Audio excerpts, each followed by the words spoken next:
Let's do a word study.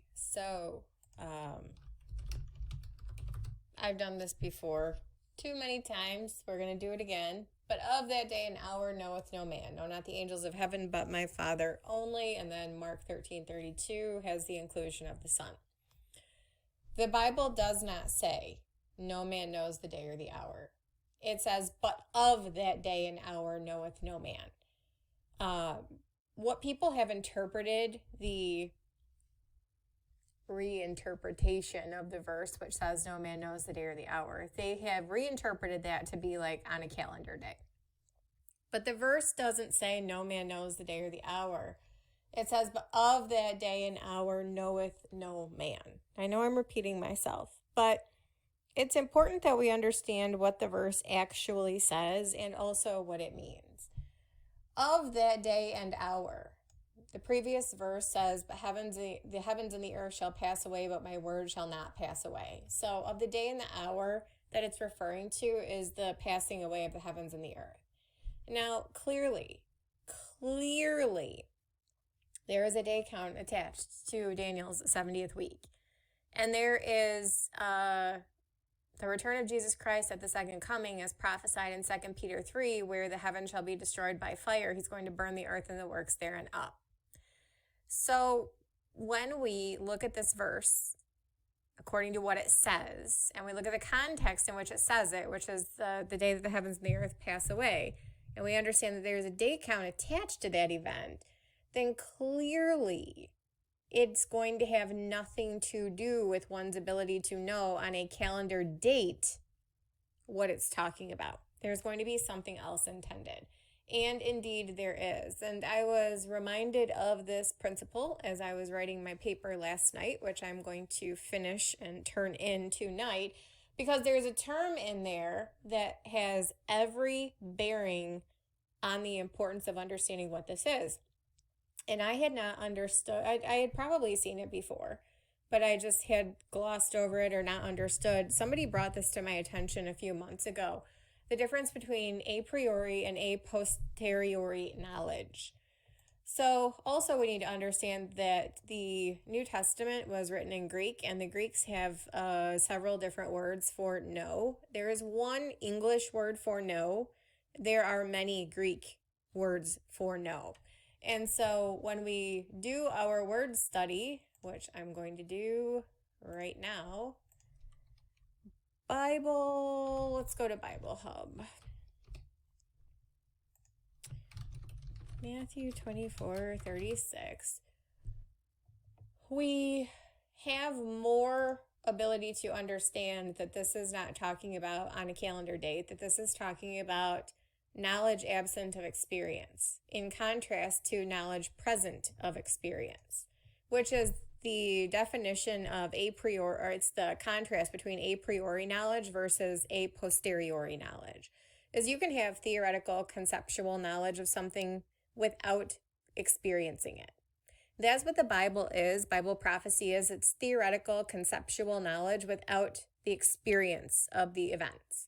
We understand about them from a theoretical standpoint, and we say theory because it hasn't happened yet. Yes, we know factually they're going to happen, but they have not happened yet.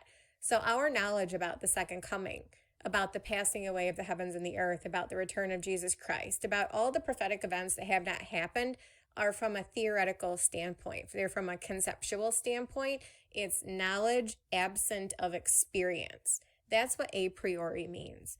Versus a posteriori, which is knowledge because of experience or knowledge gained through experience. That is what Matthew 24:36 is talking about, is a posteriori knowledge. But of that day and hour knoweth no man. To have seen or perceived, hence to know, specifically through sight. So what this is talking about is there's no visual reference point. There's no experiential knowledge. There's conceptual, theoretical knowledge of what the passing away of the heavens and the earth is going to look like by fire. I mean, you can kind of picture what you think that might look like, and you know that it's going to happen. So you have conceptual knowledge of this because it's written of in the Bible. But you have no ability to have seen or perceived, hence to know. There's no visual experiential reference point that you can say, oh, I understand what it's going to look like because I saw a similar thing happen. And so I can associate, I can make an association to something similar. The earth and the works that are therein have never been burned up. The heavens and the earth have never passed away by fire before. So there's not a single person that's ever been born or created that has any understanding from an experiential reference point what the passing away of the heavens and the earth by fire is going to look like, except for God in his foreknowledge, because foreknowledge is a posteriori knowledge. It's knowledge present experience because God knows in his foreknowledge. So what this is talking about, what Matthew 24:36 is talking about, is a concept that actually requires somebody to dig out a Bible and understand terminology that might be a little more advanced than just oh, I know something versus I don't know something, or it's a calendar date versus a not calendar date. No, the word here is a reference to experiential reference points, which are absent anyone who has ever been created or had a lifespan. That's why the Son includes himself, because he had a natural lifespan. When he was talking about this, he was talking about the Son of Man, not the Son of God. So as the Son of Man with a natural lifespan, the heavens and the earth had not passed away in said natural lifespan. He wasn't talking about himself as the Son of God with all knowledge, all perfect full knowledge, because he's part of the triune Godhead. He was talking about himself as the Son of Man who had a natural life. And in said natural life, as well as in said natural life of any other man who's ever walked the face of the earth, or in the immortal life of any angel who's been created since like day 2 of creation, the heavens and the earth have never passed away by fire. Thus, there is no one apart from God who has experiential knowledge of what the passing of the way of the heavens and the earth by fire is going to look like, because it's never happened. So when we look at this and we say, okay, the Bible does not say no man knows the day or the hour. And it certainly is not referring to anything on a calendar. Again, there's a day count associated that when the Daniel 9:27 covenant is confirmed, 2,520 days later, Jesus is coming back to destroy the earth. We know on a calendar, if we don't know now, they're going to know then. So if they can know then, there's nothing precluding us from knowing now. But whether or not we do is a different story.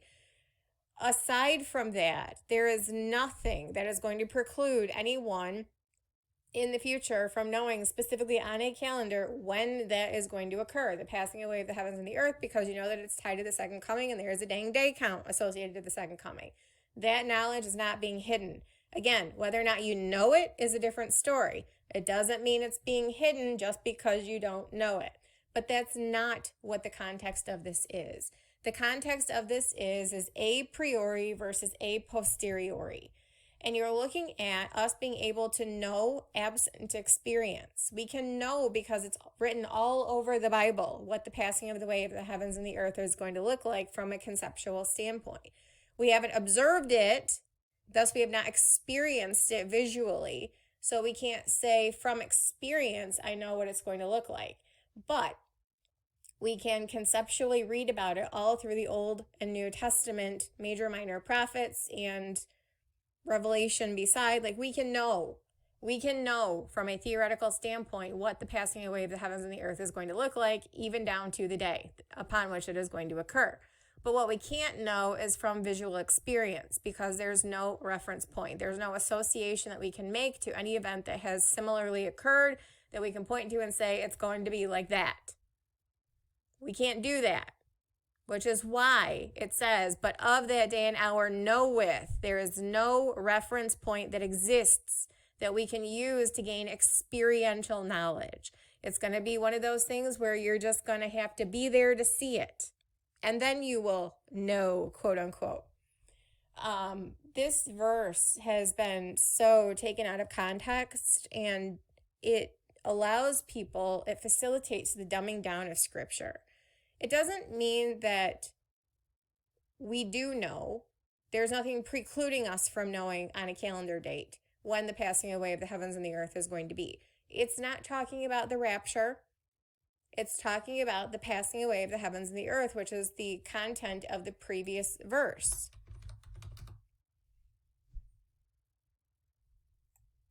When you read it in context, you realize that the whole thing about we can't know on a calendar or whatever is ridiculous, because they're going to know. They're going to know. Again, day count. They're going to know. So clearly, if they're going to know then, and there's nothing precluding us from knowing now, again, whether or not we do is a different story, but there's nothing specifically precluding or prohibiting us from knowing that, then it's going to be talking about something else. And indeed it is. It's talking about God and his foreknowledge. It's differentiating God from created man or angels. And yes, the Son who wasn't created, but he had a natural life. And he was, again, talking about himself in the context of one who had a natural lifespan, not about himself as the Son in the triune Godhead who has perfect knowledge. He's talking about himself in Mark 13 as the Son of Man, not the Son of God. And as the Son of Man with a natural lifespan, the passing away of the heavens and the earth has not been experienced during his natural life, and therefore he also would have, in the confines of his natural life, had no visual reference point. So I don't know how many other ways to say this, what different words to use. I think that this is just going to be something that people either accept or they don't. And word studies are our friends. If you do it, great. If you don't, fine. But you're relying on our understanding in the English, which there's one word no,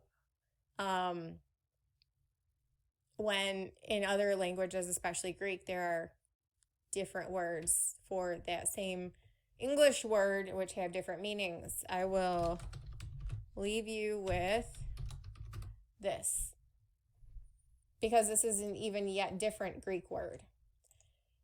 Acts 1:7, when Jesus was about to ascend, his disciples said, "Wilt thou at this time restore the kingdom to Israel?" He said, "It is not for you to know the times and the seasons which the Father hath put in his own power." And then he ascended. And people are like, oh, he just didn't want to tell them. Nope, it's not what that means.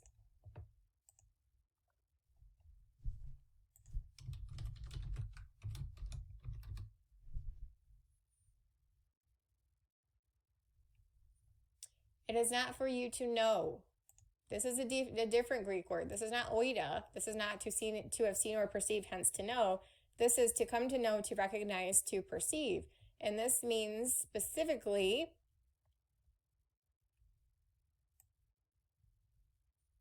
to know, especially through firsthand experience. What Jesus was telling them was, you're not going to be on earth to experience the times and the seasons which the Father hath put in his own power, because he had already linked the times and the seasons to the 70th week and the second coming. They would have participated in the rapture of the church, which meant bodily they would have been removed before the 70th week, which means they would not have experienced it firsthand, and thus they would not have experienced the coming of the kingdom to earth from an earthly perspective firsthand. Rather, they will be in the group that comes back with Jesus. The Lord my God shall come, and all the saints with thee. They'll be in that group. So that's two specific reference points that people have taken so far out of context that we can do easy, simple word studies for to understand what's being said, but people simply do not do that.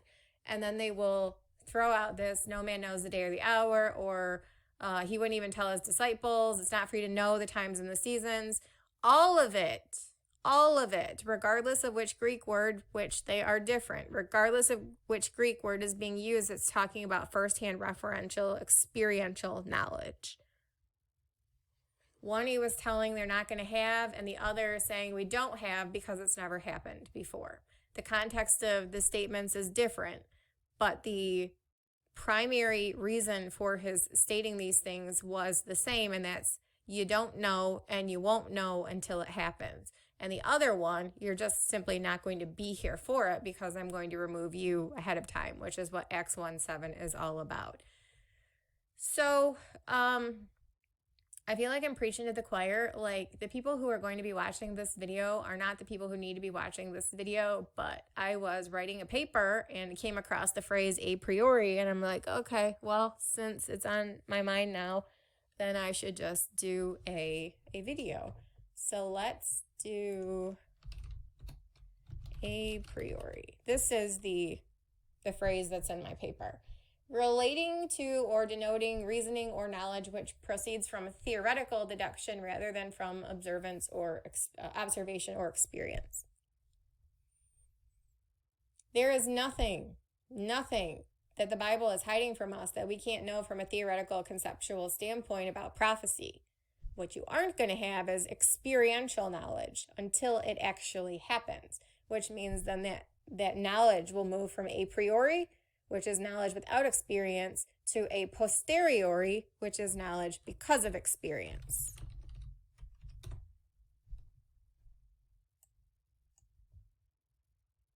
Which is what it says right here. That is what Matthew 24:36 is talking about. So sometimes you do have to dig a little bit deeper and be slightly educated about these things and these terms and these understandings, and not just say, we can't know, and throw our hands up and be useless. Don't throw your hands up and be useless. Be useful.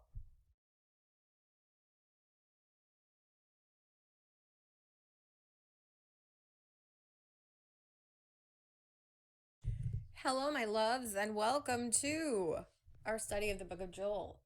I am going to start with one very prescient point, and we're going to do some reference. We're going to use some reference tools in this study, multiple different kinds, but I'm going to start here. Joel 1. So what I will say about the book of Joel is that it is misunderstood in a few different aspects. And no, I don't claim perfect knowledge of everything. But identifiably, and specifically with chapter 2, there is so much taken out of context with regard to what people expect will be signs in the sun, moon, and stars before the day of the Lord. And yet there is absolutely no reason to be taking these things out of context, because Acts 2 tells you specifically what those things refer to. In fact, in Acts 2, Peter quotes directly from Joel 2 to tell you that the prophecy of Joel 2 is being fulfilled at that very time. For some reason, there are people who equate the sun, moon, stars, things that are in Joel 2 to events that are outside of Pentecost, and that we should observe or need to observe or will observe prior to or tied to the rapture or even the second coming. A lot of people who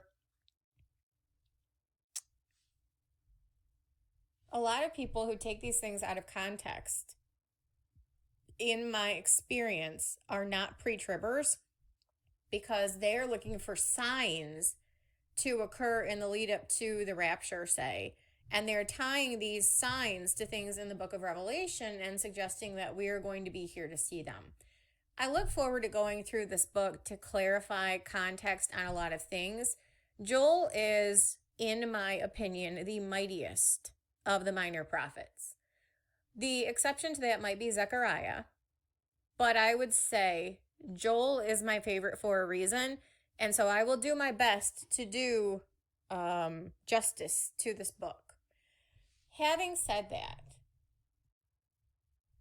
sorry, I had to pause the video to see if there was a way that I could get rid of the ads that pop up on this page. I hate them, but it's not me, it's just this website. So anyway, having said that, we're going to start with Joel 1.